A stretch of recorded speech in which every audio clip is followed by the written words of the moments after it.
Enjoy your meeting. Just a reminder, today's meeting is being recorded.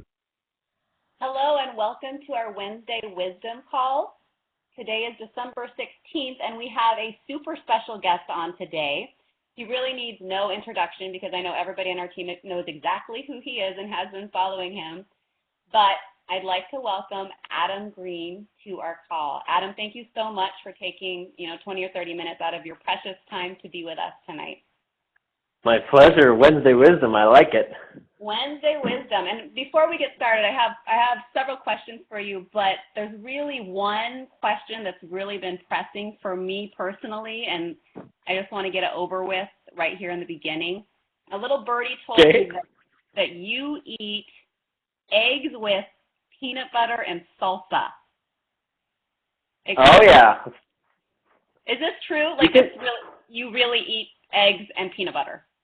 You can put peanut butter on everything, and it makes it better. So you can take eggs, and then it's hot. You put peanut butter, like melts. I like to stick that on rice if you're just trying to add in a little extra calories. But yeah, peanut butter goes on everything. Is this a Canadian thing, or is this an Adam thing? No, that was Adam in his bachelor days, just putting whatever together and just eating it. I love it. I love it. Okay, well, we'll make sure when you come down in February that we have some peanut butter and eggs for you. And salsa. What? Are those three things? Yeah, hot sauce, like whatever works. Like it's pretty much whatever you got in the fridge is how you work with it. All right. Well, now everybody's thoroughly grossed out, so we'll continue. All right, so first question for you. A lot of people kind of know your background and how you got started, but I know that we have a lot of new business builders on the call as well who probably haven't heard your journey. So would you take just a couple minutes to share with us how you got started with building a business with Young Living? Yes, I've been using the products since I was 10 years old, or almost 16 years now. My mom's a physiotherapist and acupuncturist, so she got involved with the company to get good products in her practice, but did not build a business. I did not grow up in probably a network marketing household where business building was a good thing. In fact, they had negative perceptions of the business. They didn't really look at the business till I was moving out of the home, and I went to college for 2 years, got my diploma in kinesiology, and became a personal trainer, and quickly realized that working split shifts for $25,000 to $30,000 per year for the rest of my life would not be probably the best long-term vision or game plan for myself. And so I became looking open to finding extra streams of income. So I was open-minded to find a way that I could earn more money, and I stumbled upon network marketing actually through a different company. One of my friends invited me to check out their business opportunity event. I was intrigued by the business model, got really excited, but I was not excited about the products. I went through a process of then going, okay, well, let's find the best company. And long story short, came right around to Young Living. I've been using the products anyway. I didn't really understand the business model, didn't know it was network marketing because I was never really told it. And if I was told it, it was by my parents. And as people on the call may know, if you have kids, we don't exactly listen to our parents all the time. So eventually decided I was going to do Young Living as a business and began building my business part-time while I was a personal trainer. And then November 2011, so just over 4 years ago, I left my personal training job and decided to do Young Living full-time. And it's been a great journey since. This has been my full-time income for over 4 years now, and have since gone from, at that point I was a silver, and I've grown to Royal Crown Diamond as of last year, the youngest one in the company at 25 years old when I first hit it. And I'm pretty pumped to be here with you guys and coming down to chat with you in Phoenix not next month, February. So cool. So cool. And it's hilarious that you had been using the product since you were 10 years old and then went out looking for another company. What did were your parents like, are you crazy? You have something right here that you've been using. How did that interaction go? Yeah, my dad was better. He was more along the lines of let him figure it out, let him make his mistakes, it's his life, his choices. And my mom was more freaking out because some of the companies I was looking at, they just weren't excited about. And so I actually looked at like 3 or 4 different companies. I went to their meetings. I heard all the pitches and stuff, and I was ready to sign up for almost every one of them on the spot because I was just excited about something that wasn't personal training for $25,000 to $30,000 a year. Luckily, I actually never bought anything else really, and eventually was just kind of led around to see the light and said, you use this product anyway, it operates by the same business model, and then they said, if we could sit down and show you how to make that extra, $500 to $1,000 you're looking for, or, my real big goal initially was if I could make $3,000 a month, it would replace a trainer's income. And my big, big dream, like imagine if this could ever happen, was if I could earn $8,333.33. And if you extrapolate that over 12 months, that is $100,000 a year or a 6-figure income. And I figured, man, if I'm in my 20s, if I could ever get to the point of earning a 6-figure income or $100,000 a year, I've got it set. I got it made. So that was probably my biggest dream at that point. Awesome. Isn't it crazy how your dreams just have to keep getting bigger and bigger? Oh yeah. And bigger. Yeah. We'll get to that a little bit later. So talk to us about a struggle that you've had at some point along the way, or a mistake that you made, and what you learned from it. A struggle that I think everyone has at some point, especially maybe with either friends or family or both, is just a lack of support. Maybe people aren't on board with it right away. In my sense, my parents were on board with it, and my warm market as far as family goes was probably they were already either involved or not involved, because my parents had already hit them up for years. So, and as a, early 20s male, my warm market wasn't at this point necessarily just jumping for joy over essential oils. So I definitely had a lot of people. I distinctly remember a few of my closer friends in college that I brought out to events, and they all told me no, saying, it's good for you, not for me. I'm going to keep going down my route. I'm going to be a lawyer. I'm going to be a trainer still, or whatever. And so a lot of these people weren't interested, and luckily I didn't let their opinion of it deter me. So everyone on the call knows every single person in Young Living, I guarantee, has had people tell them no, close people, friends, family. So don't let that be a big deterrent, but I know that at that point it was, it's not the easiest thing to deal with. And then just a mistake that I did make at one point very early on is, and I tell this to everyone, just so you know, you never, ever, ever, ever, ever, ever, ever build or attempt to build 2 network marketing companies at once. Just don't do it. It never works. It never has worked. It never will work. It's bad business. Don't do it. It never, ever, ever works. If I can emphasize that, so no one in this call ever makes a mistake, then you will save yourself a lot of anguish and just issues. Don't ever do it. Don't ever do it. And I don't know, that covers 2 things there.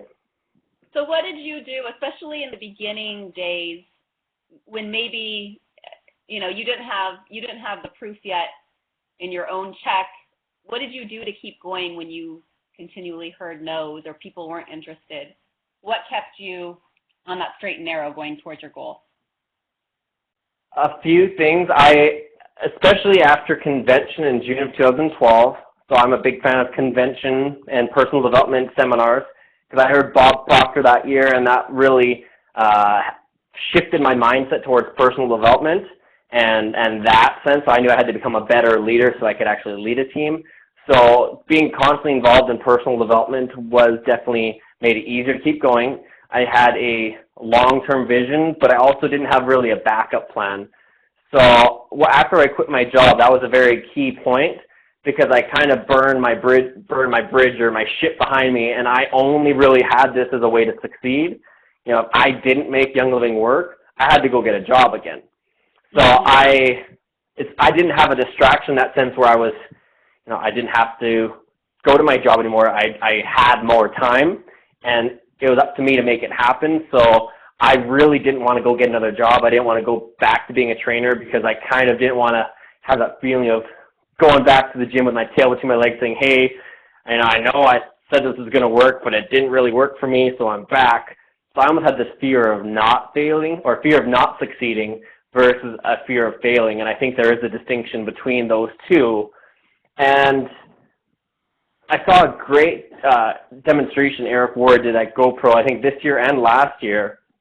And he had all these negative emotions on the left side of a piece of paper. So if you guys are doing notes, you can just take a little section, draw a line down the middle, and on the left side, he had all these different negative emotions: doubt, fear, depression, anxiety, whatever, all the things that might be running through your mind or distract you, drama, any of these things. And then on the right side, you had things like just work, meetings, activity. Activity is the main point to have on the right side, just any type of income-producing activity. And then he took a second piece of paper and put it over top, and I hope I haven't lost everyone yet, but basically you cover one side of the page. So if you can't see the word activity, all you see is these negative things. And when you slide that piece of paper over and you see the word activity, all the other things don't matter anymore because you're too busy being productive. And I didn't know, I didn't have that diagram or that realization a few years ago, but it was a real epiphany moment because I looked even just in my day-to-day life, when I get distracted and caught up in whether it's drama or any of those emotions or things, any type of distraction, it takes away from being active in your business. And when you go back to activity, you don't even think about those things because you're too busy being in the moment, being present. So I know that one of the things that I especially did in that first year where I didn't have a job and I was trying to figure out and find my feet with Young Living was I did a lot of meetings. I did a lot of trade shows. I did a lot of in-home meetings. I even did farmers markets, which weren't really successful, except they kept me active. They kept me practicing my conversations with people, and it just kept me engaged in getting out of the house. Overall, I wouldn't say that I found a massive amount of success just through trade shows, and I think people can really get caught up going that route.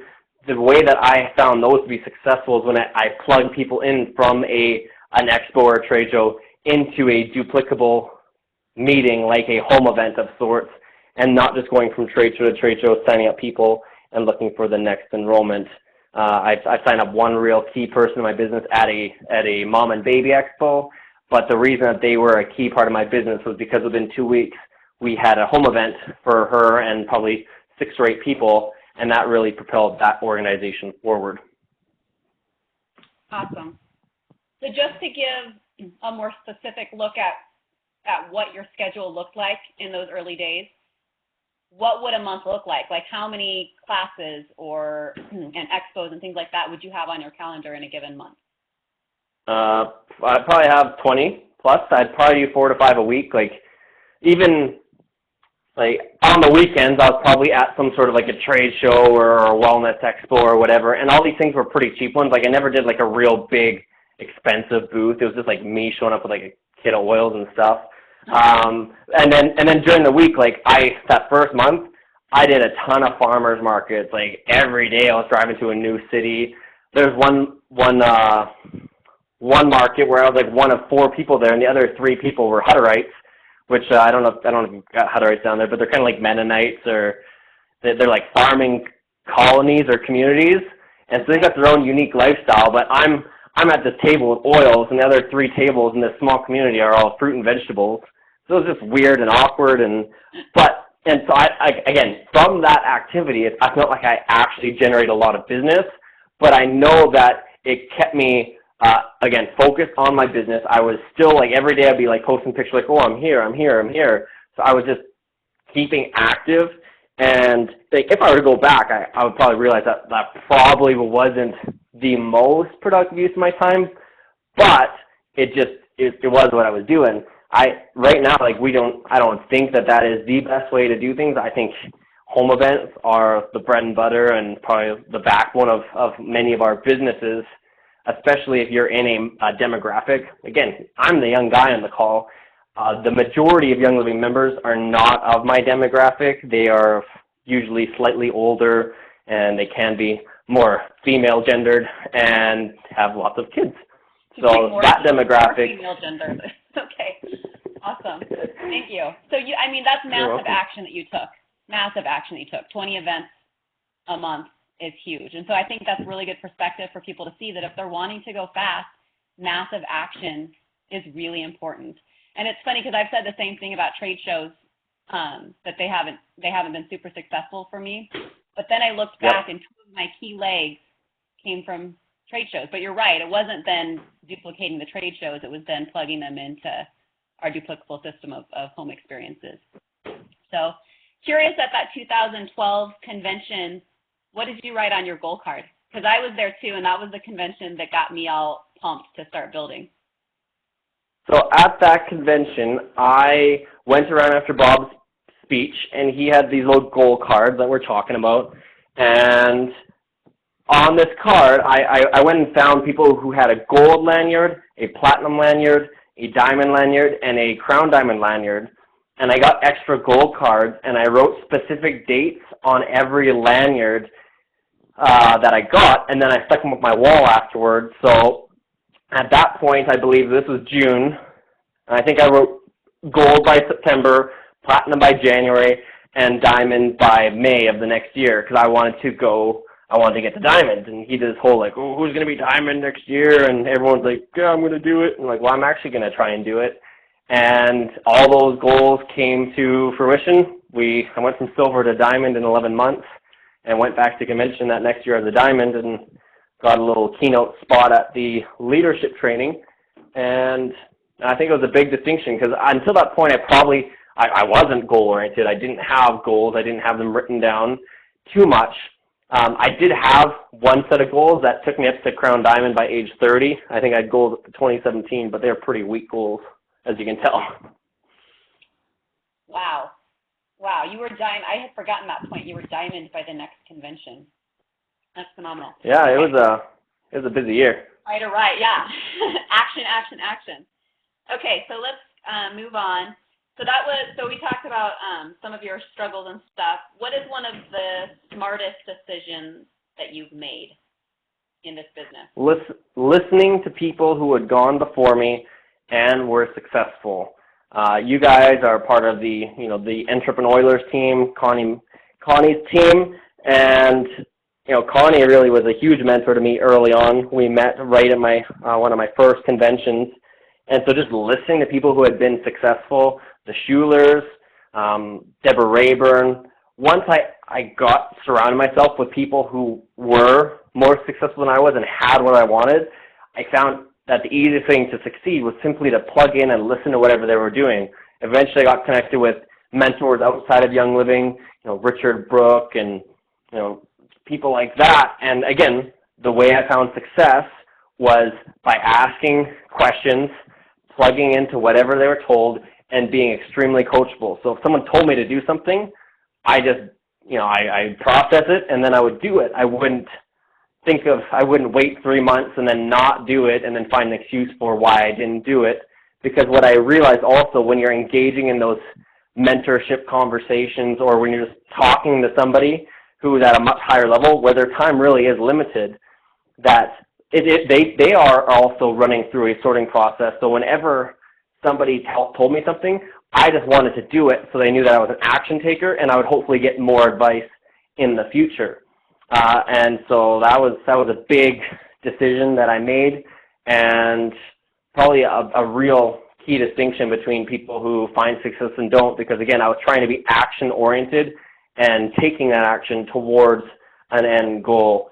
Now, again, for all you guys on this call, Connie was my number one person to begin with. Before I even really knew much about oils and business and stuff, Connie was right there. She's my American mom, so I can't say enough about her. And this team here is an offshoot of that, the Living Well Now team.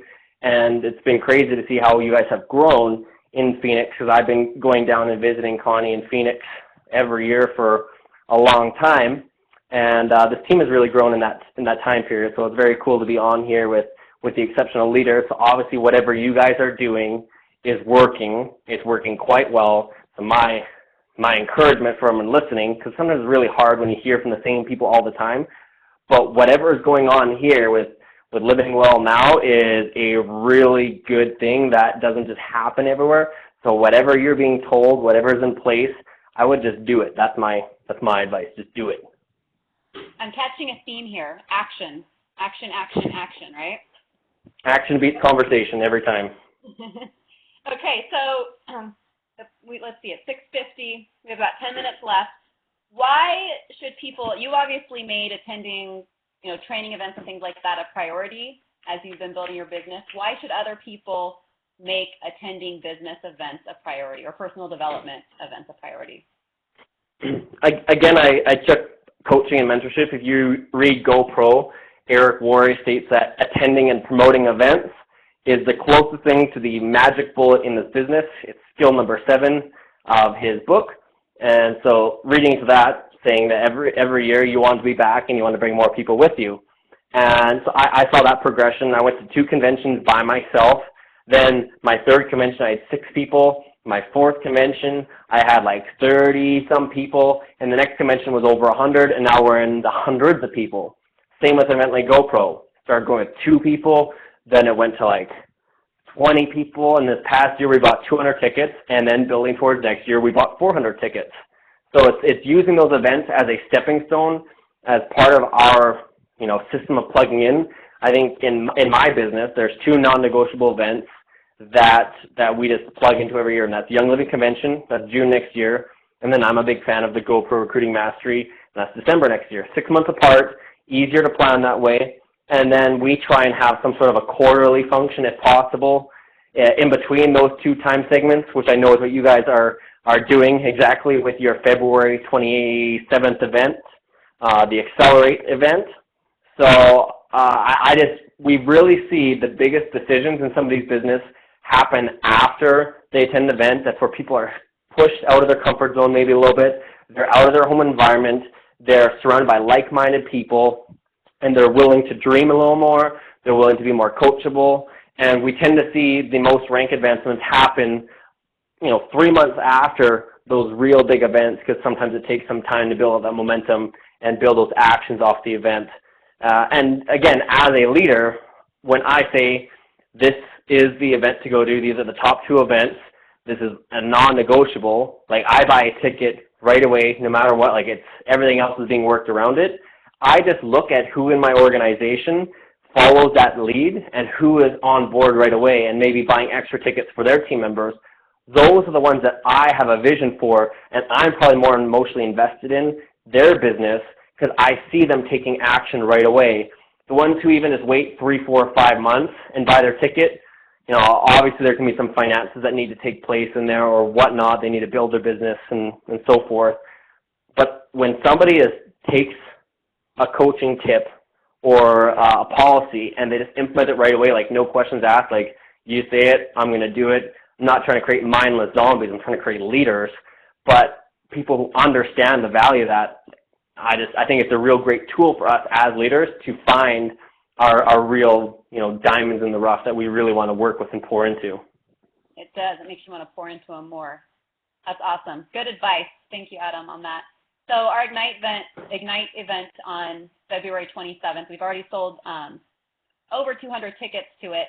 What I'm hearing today is those brand new builders out there that they should all be planning to bring at least 2 people with them. If they're a brand new builder, plan to have 2 people come with them to that event. Yeah, at least. I'd be putting as many people as there possible, because especially if it's right in your backyard, you don't appreciate something as much.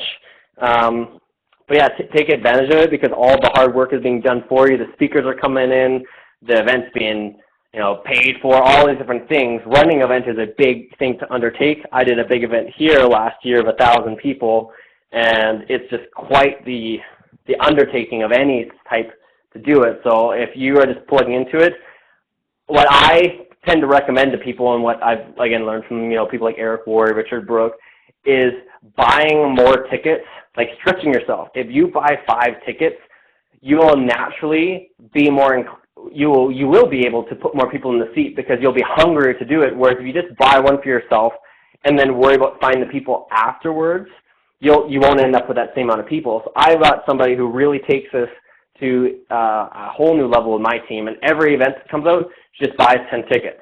She's buying 10. She goes, I don't know where those 10 are coming from, but I'm getting them. And they're not always the same 10 because she's trying to teach her people that they're engaging in that same activity. So we've got a fairly regular event that we do up here. She always buys 10 tickets. She doesn't always have 10 people there, but she's consistently got more people than everybody else because she's engaged in that action of always being on the lookout to invite and have tickets on hand that she can be like, you know, I've got this ticket here for you. I don't want it to be sold out. And yeah, I've never really seen a high quality event like this be a bad investment in yourself or in your team. And my big focus for my organization going into 2016, our theme of the year is this leadership. We are focused on building leadership and high quality leaders. And I know that that's what your event and your team is about as well. So I'm excited to be just a small part of that, flying in from Canada and provide whatever value I can in my short time there. Awesome. Awesome. And you're a big part of it. Thank you.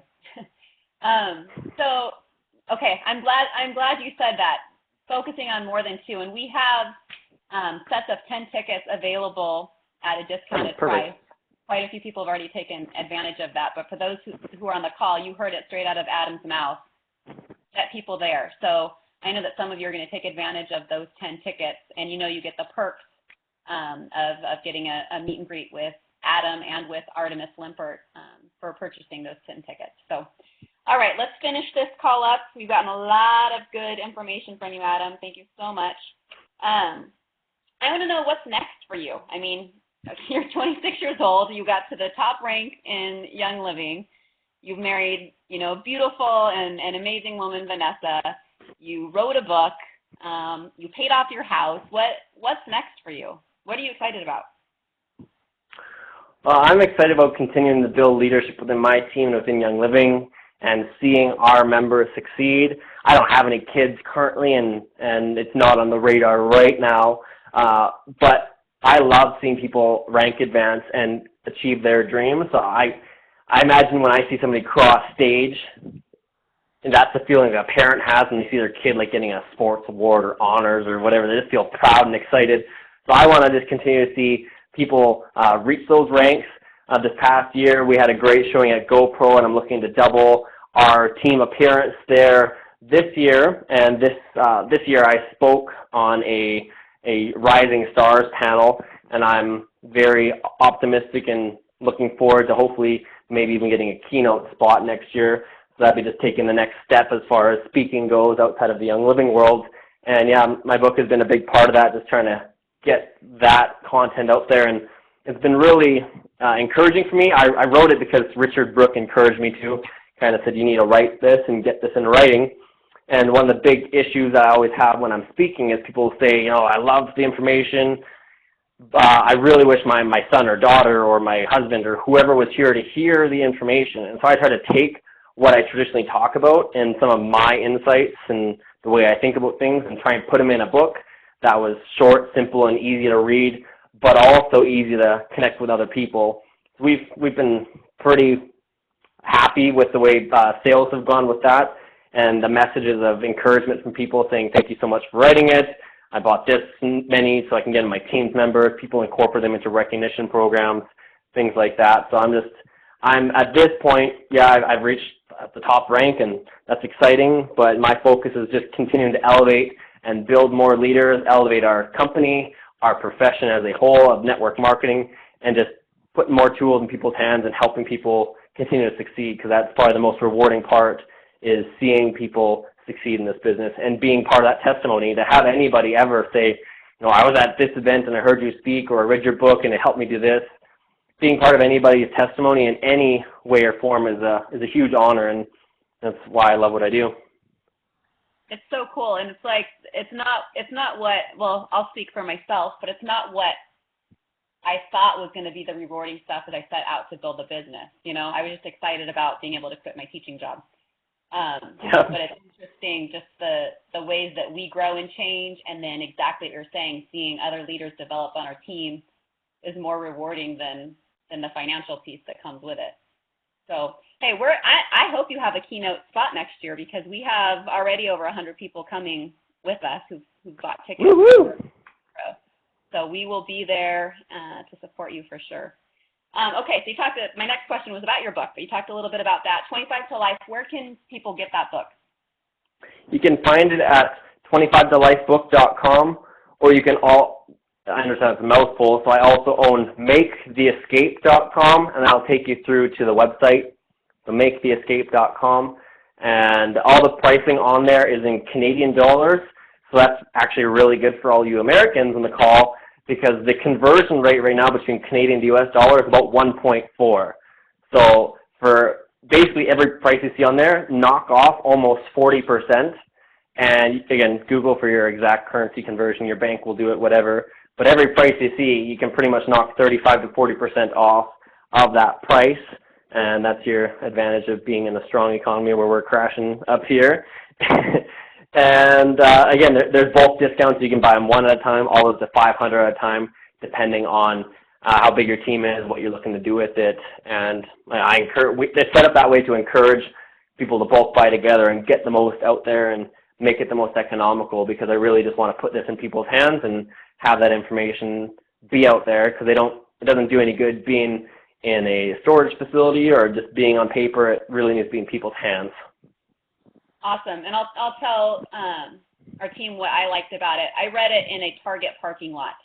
That's how quick of a read and how succinct the book was, and that was purposeful, so that, if you're giving this to a prospect or somebody who's considering your business, it's not something that's going to take them forever to read. But a lot of really great information jam-packed into a small book. So thank you, Adam, for that. All right, we are 2 minutes past our time, but I do have one last question. Would you just leave us with a tip or two for new business builders who are on this call? What would be the advice that you would give to them? Well, we're coming to a crucial point at the end of the year. We're wrapping up 2015. So moving into 2016, I encourage you to be goal-oriented. Set some hard written goals down for your next year, and map them out. What 1 month looks like, what 3 months looks like, what 6 months looks like. Connect with your upline and say, these are my goals, hold me accountable. Is this achievable? How do I do it? And really be active in that process, because the weakest ink is stronger than the strongest mind. So I really encourage you, you can have it all up in your head. You need to get it down on paper. The sooner the better. And you don't need to wait for January 1st to have a New Year's resolution to be like that, but we're at that time of year anyway. So I just encourage you to do that. And one of those goals, especially for those who are in the area of the Accelerate event in February, is maybe a goal for how many of your members you want to have at that event. And I always have goals for my organization for our major events and how many I want to bring. And so be goal driven. And this is probably something said all the time, especially on this call. I really just encourage you to be extremely coachable and plugged into what your team is doing, because it's working. And if your business isn't exactly where you want it to be right now, I'm kind of a believer that it's probably a personal issue. It's not. It might be you, and I can say it because no one here is on my team, so no one's going to be mad at me. But what I've seen more often than not is when there's an issue, it's not. We've got the same comp line, we've got the same product, we've got the same market circumstances overall. When something isn't going right, it's not an issue with the company or the product, because other people are succeeding. It tends to be an issue with whatever we're personally doing, and a lot of times it can be our individual activity, because what we do is whatever our team will do. So just think, if everyone did what I did, what would my business look like? And that's something you can ask yourself on a daily basis, a weekly basis. Look yourself in the mirror before you go to bed. If everybody in my team did what I did today, is my business in momentum? Is my business recruiting? Is it growing? Or am I not in those activity phases? Am I maybe managing my team more than I'm actually actively growing it? And I'm still consistently enrolling people on a monthly basis. I enrolled somebody today, and one of the things that I made kind of a secret commitment that I've only really talked about on some of these smaller calls is Silver and Six didn't exist back when I was young in my business. But I've always, and if it did exist, I wouldn't have done it. I would have been too slow. So my first encouragement is if you do not do Silver and Six, it don't matter, because you build your business right with a long-term vision. You get to Diamond, Crown Diamond, Royal Crown Diamond, whatever. You buy all the kits you want.